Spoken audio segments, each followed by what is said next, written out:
Good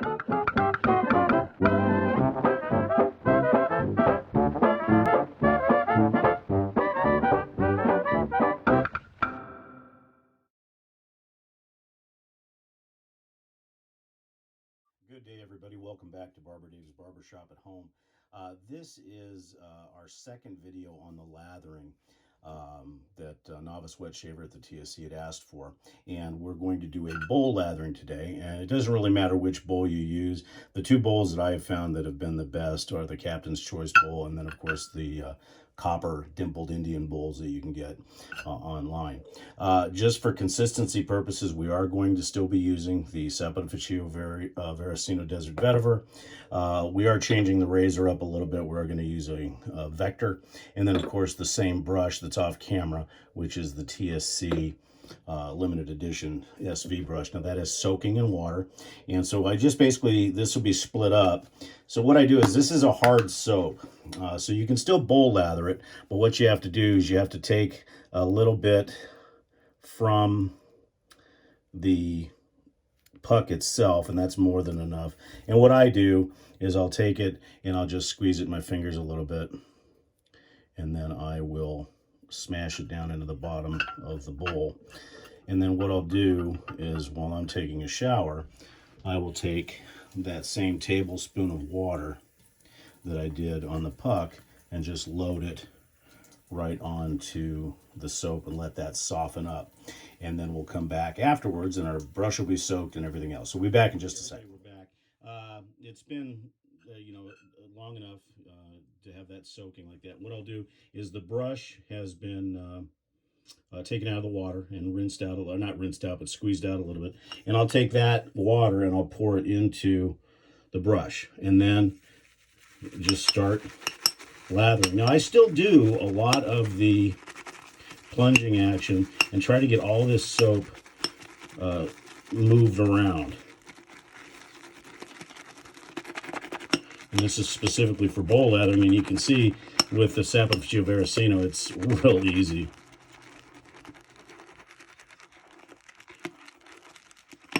Now, one thing that I also do is, when it gets to a certain consistency, I will actually take the soap out. Now, there's still a lot of liquid in there, obviously, and I'll put it back in the bowl, and I'll take some drops of water and put that in the bowl to get that consistency for a bowl lather, and then reintegrate everything back in.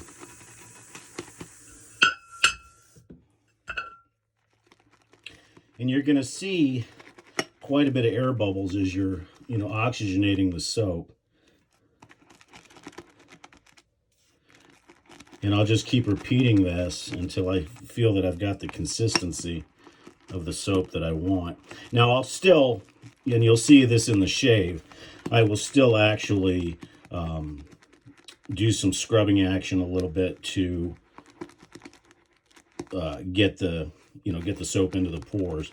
And so we're getting close. So once again, I'll squeeze that out, and the water is getting a little bit less. So then what I'll do is I'll put a couple more drops of water in, and that should be about it.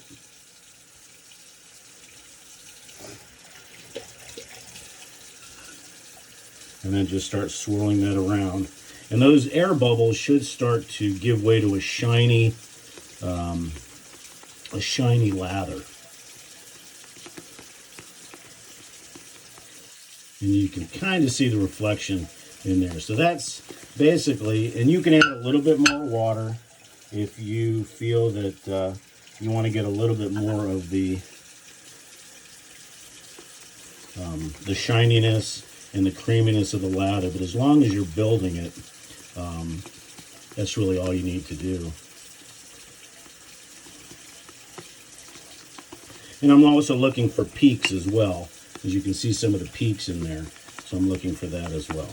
Okay, so our lather is pretty much ready to go from a bowl standpoint, and we'll be back for the shave in just a second. We're back for the shave, and I did a little bit more swirling off camera, and it's a really nice, creamy, shiny lather. So we'll go ahead and do our shave, and I'll kind of give you some thoughts on what I feel the differences are in the soap itself. Now you can just do the paintbrush strokes, but I still want to put a little bit of the soap into the pores.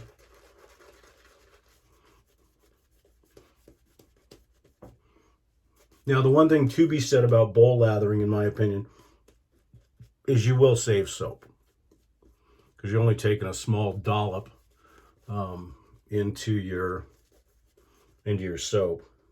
But the one thing that I don't, specifically like about bowl lathering is that I don't feel that I can get the consistency of the lather on the face as I do with face lathering, because you're feeling it as you're building it. But it's still not bad. Again, we're using a Blackland Vector with a Feather Pro Guard blade. I think, I don't know, it's probably the 4th or 5th shave on this.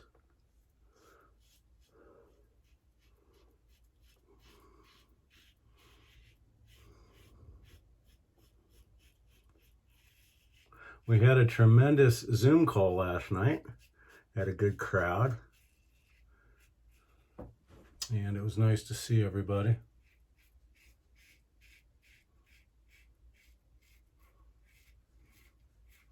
The one thing that I do notice about bowl lathering, and this is pretty much consistent across all the soaps, and I'm sure that it's just because I don't bowl lather all the time, but I don't get, in my opinion, the slickness of the soap that I do with face lathering. But that doesn't mean it can't be done.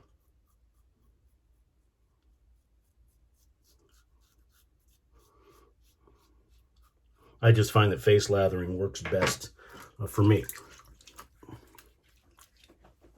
But you're not going to get a bad shave bowl lathering. It's just a matter of preference.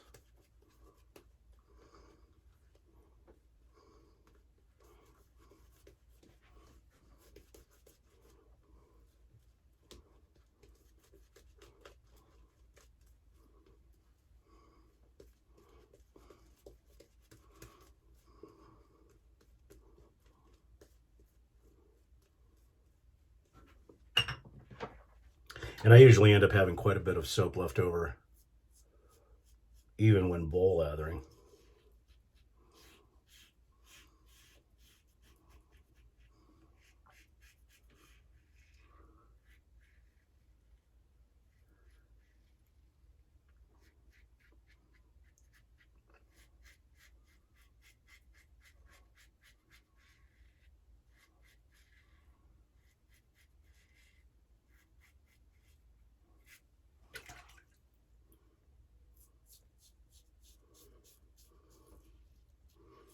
Hope everybody's having a nice Monday.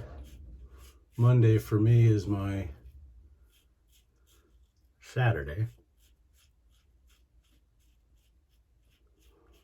because I only have the shop open 4 days a week. So I traditionally take Sunday, Monday, Tuesday off. And traditionally in most barbershops,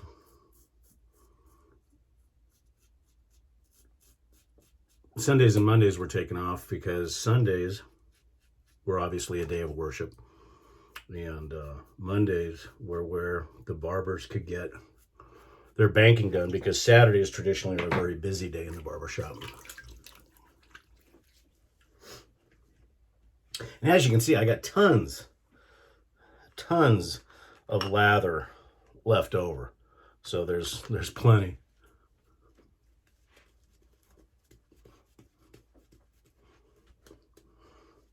Overall, like I said, the only difference I see between bowl lathering and face lathering is I feel that I can get a better consistency with the lather when I build it on the face. But hey, you know what? You do what makes you happy.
Our next bingo game will be coming up soon.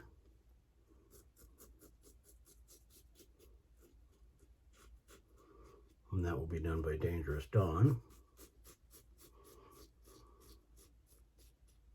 Not sure what the format will be yet.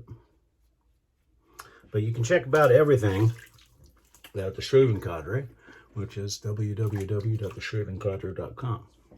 So there it is, 3 passes. Just a little bit of cleanup in the neckle area, as always.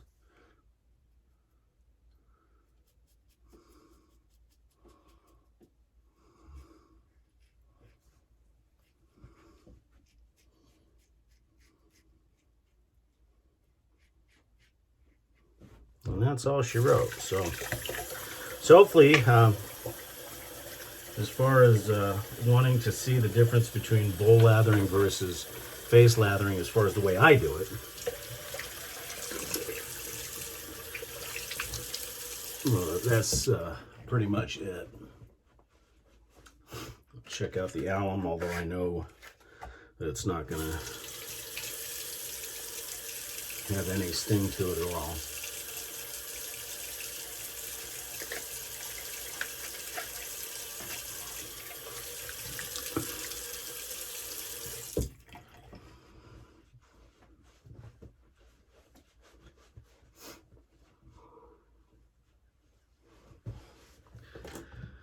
And of course, there's cucumber.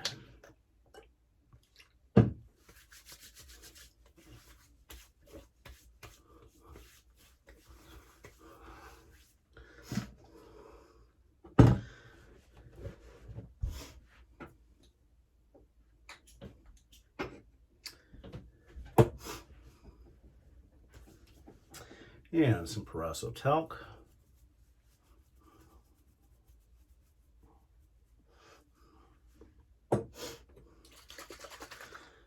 Usually when it gets like this, I'll do talc twice right after the witch hazel, and then aftershave, and then do it again because we're starting to get hot again. And then of course the desert vetiver aftershave.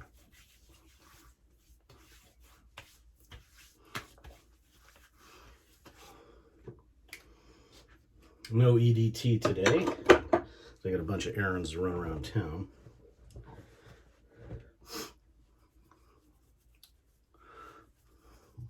So that's it, folks, for Barber Dave's Barbershop at Home. Once again, if you like what you see and you want to be notified, just click on the barber pole with the cowboy hat to subscribe, and then hit on the bell to get any reminders. And once again, as always, please join us at theshavingcadre.com. We'd love to have you, a great bunch of guys at www.theshavingcadre.com. Hope everybody has a fantastic Monday. Take care.